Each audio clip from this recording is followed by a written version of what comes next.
Brought to you by Express Care Health and Skin Center. Get in, get out, get better.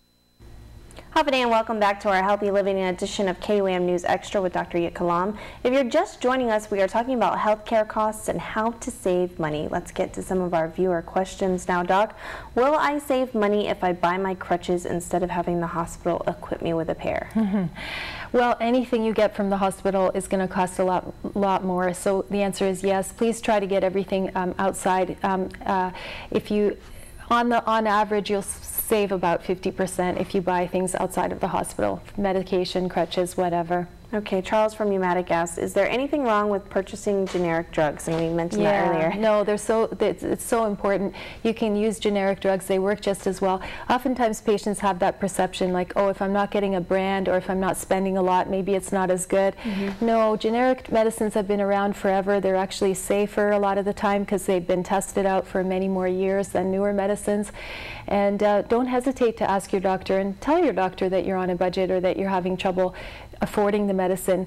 Your doctor will be happy because they'll be able to help you get something that is more affordable for you, and they'll know that you're actually taking your medicine. Okay, Melissa from Jigo asks, as far as screenings, what are some ways to save? Right. So public health does have a program for women who are underprivileged as far as getting breast cancer and cervical cancer screening. That's pap smears and mammograms. So you can contact them. There's just a form that you need to fill out, and if you qualify, it's free. Otherwise, call around and find out what prices are and make your decision that way. Again, it's up to you to find the care that you need at an affordable rate. Okay. Someone else wanted to ask us, will buying contacts online save me money? It will.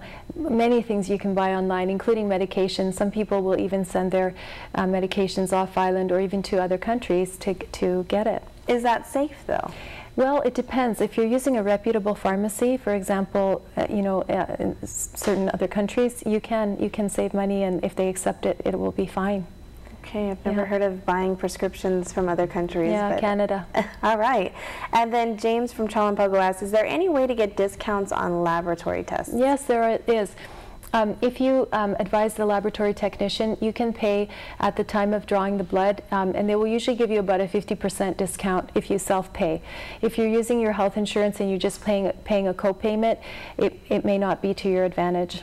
Interesting. So you can save about 50%? Yeah, if you self-pay. Okay, and one of the other questions that we talked about earlier was a lot of people in the community are saying, you know what, health insurance costs or rates are just too expensive. I'm going to take that chance and not get health insurance for me and my family. What are your opinions on that? Yeah. There are pros, I guess, and cons. Yeah, it depends on what the rates are that you're looking at. I have patients whose family is going to have to be paying something like over $1,000 a month just for their premium, and that's going to be unaffordable for them. Or if you think about it, the amount that they're going to spend on health insurance that year is never going to be compensated by what health care needs they're going to have. So they choose not to have it. A better way would be if you're very healthy and you're going to do your best to stay healthy, and you want to take the chance, at least put a little bit of money aside every week or every 2 weeks so that you'll have a little cushion in case something should happen to you. And another way you can do that is to get a high deductible insurance plan where you have catastrophic health insurance. If something bad happens to you, you're covered, but for all the small things, you don't have health insurance. For the sore throats, for the coughs, colds, and so on, you'll just take care of it, self-pay. And that ends up to be cheaper for many people if they're healthy. Okay, and then of course the con to that is? The con of that is if something bad happens to you, then you have not got any coverage. But if you have a high deductible plan, that would kick in. But not everybody has that option. And what about AFLAC? I hear a lot about that. Do you recommend that especially if someone doesn't have health insurance? I think you need to have health insurance in order to get AFLAC. Okay. So it's just a supplemental.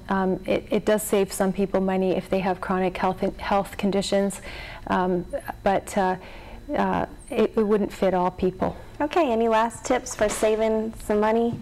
I think the main thing is to try to plan ahead. Schedule, just like you schedule vacations or appointments or school trips or whatever, schedule yourself an annual health exam, plan to do it maybe on your birthday every year, and that way at least once a year you'll focus on your health and what you can do to improve it. Just like you would a brand new car, right? Yeah. All right, thanks Doc so much for joining us.